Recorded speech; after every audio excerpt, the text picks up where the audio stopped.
Welcome to another episode of Forest Talk, the most inconsistent series on YouTube for transfer news, mainly because Forest haven't really been that active, but we are linked with plenty of names. I'm going to talk about pre-season, just a general waffle. I'm going to try and do it a bit more often for the remainder of the transfer window. Please, of course, if you enjoy, hit a like on this video and subscribe to the channel if you're new. So, pre-season, we started off by beating Alfreton Town 2-1 away from home. I can't really show you any of the goals. We'll talk about it in detail because there's literally no access to the goals, unfortunately. But it started off with Brennan Johnson taking the lead in the first half. They equalised in the second midway through it. And I know that Will Swan, he scored the winner late on to get us quite a standard win against Alfreton. We tend to play them quite a bit in pre-season. The next week, this was followed by beating Port Vale 2-0 away at Vale Park, with no fans in attendance for this game. The first goal was a fantastically worked goal by Alex Myton, a really cool, calm, composed finish into the bottom right-hand corner, taking on all of his men and beating them quite comfortably. I just love watching Alex Myton, and I can't wait to see what he's going to do next season. He obviously broke into the team last year quite a bit, but I really do think he's going to become quite a crucial part of the side next year. Jaden Richardson played a massive part in the run up to that goal as well. One of our up-and-coming young players himself, Bava Fernandez, Tyrese Fornan, Jordan Gabriel as well. They've all been given chances in pre-season and they've all impressed. Jordan Gabriel is probably the most likely to get game time next year. There was a second goal in this game as well, a really well-worked goal from João Carvalho, playing it over to Capo on the right, who then found Jack Colback, that's right, Jack Colback, to half volley it into the back of the net. I don't know what to think of that. Should Colback get a chance next season or not? Personally, I think we can do better. That's probably, you could say it's harsh, but come on. Just watch his games last season. We've also played a third pre-season game, a 2-0 victory against Northampton Town away at Sixfields. They will get a bit harder as they go on these pre-season games. There's 3 more to come after this, but Taylor put us in the lead all but straight into the second half, capitalising on their goalkeeper's mistake. And then Kappa with a really powerful finish into the back of the net. 3 more games to go in pre-season. We've got Crewe away tomorrow. If you're watching this on Friday, I'm not entirely sure when this is going to go out. So this might be on a Saturday, potentially. So we've got Crewe. That's the next game we've got at the time of recording. Then we've got 2 really difficult tests to end pre-season, away at Aston Villa and at home to Burnley. Villa's behind closed doors and at their training ground, so it'll probably be like a under-23s game really, won't it? But I'm kind of sad about that because I would like to have seen us play the full Villa team at Villa Park, but oh well. And Burnley at home, of course. I should be going to that, and that will definitely be the first game at the City Ground with fans since March 2020. That is going to be an incredible atmosphere, even though it's going to be like half the capacity because it's pre-season. It will still be a very special occasion. Even if we lose that game against the Premier League team, it will still be just amazing to go back to our home ground playing football, and I should be there.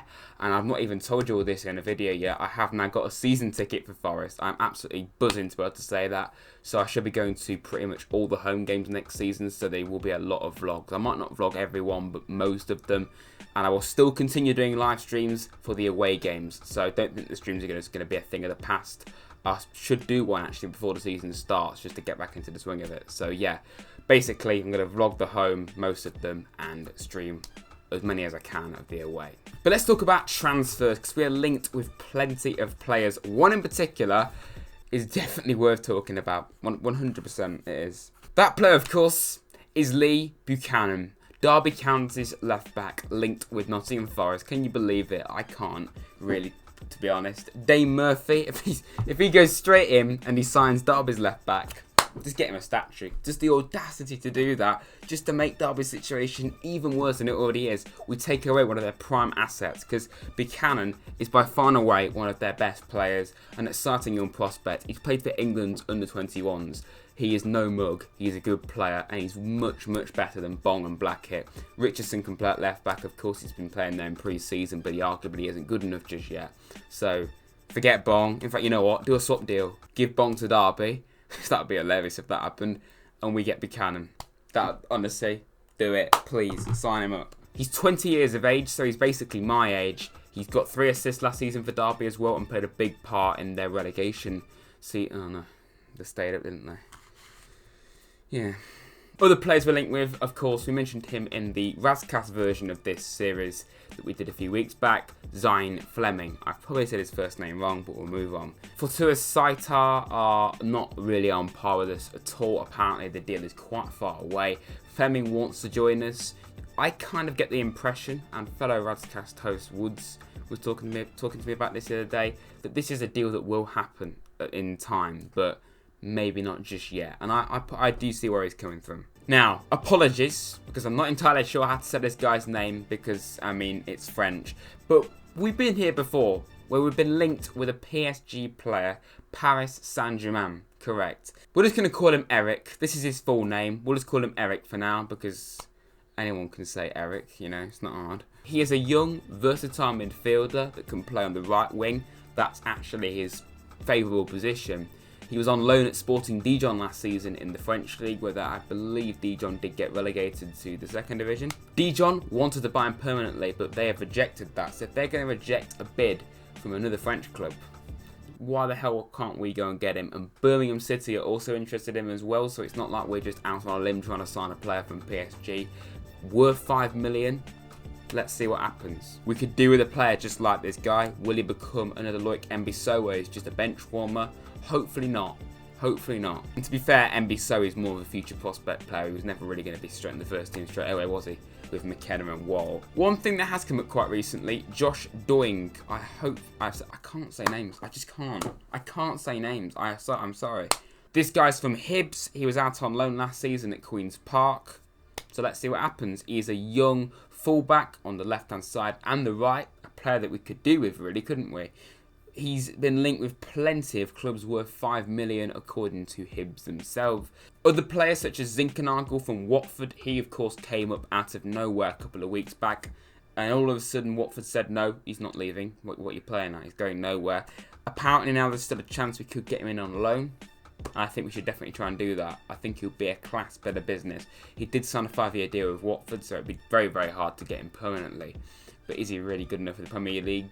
Yeah, I don't know. It's questionable. A few more players as well. Jordan Hugel, he has been linked with us. He is, of course, second fiddle to Team Pukki at Norwich. Plenty of championship experience at Preston, QPR, and, of course, Norwich. You could say it's a safe bit of business because he probably won't cost a huge amount. He scored 4 goals last season in 31 games. But again, he is the backup striker to one of the best strikers in the Championship last year. Personally, I probably do think we can do a bit better than him, but I wouldn't be against it if we did sign him. And I feel we ought to talk about him, James Garner. This guy, still linked with Forest. Apparently we're one of the favourites to still get him. Of course, he's been playing in pre-season. His first game back for United, funnily enough, was away at Derby, where he scored his first professional goal, of course, while he was wearing a Forest shirt. Swansea are also linked with him as well, but apparently Forest are still the front runners, which is quite incredible. I did not expect that. Of course, he's been linked with Premier League clubs, but the priority is game time. United have said that themselves. So, and I'm being biased, of course, Forest surely is the obvious destination. Probably will do a bit better next season. I don't know how much, but if he wants to play games, he knows full well he'll play for us, you know. Let's talk about a few players out, potentially. Jordan Gabriel has been linked with a permanent move to Blackpool. You can see why. Sunderland are also allegedly interested too.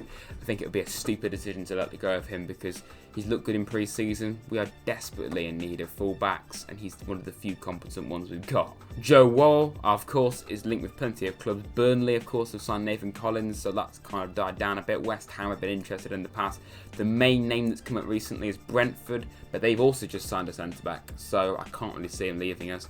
And I really pray, I probably would cry if he doesn't leave, so please, Joe, don't.